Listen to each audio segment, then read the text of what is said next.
യെസക്കിയേൽ അധ്യായം 26. ടയറിനെതിരെ.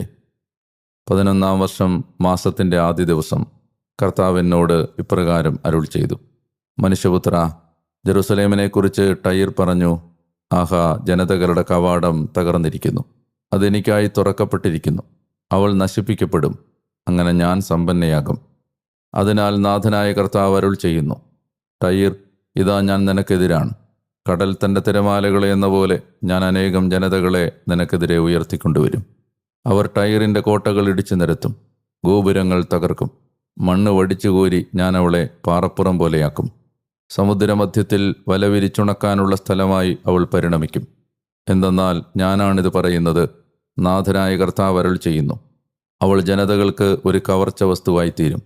സമതലത്തിലുള്ള അവരുടെ പുത്രിമാർ വാളാൽ വധിക്കപ്പെടും. ഞാനാണ് കർത്താവെന്ന് അപ്പോൾ അവർ അറിയും. എന്തെന്നാൽ നാഥൻ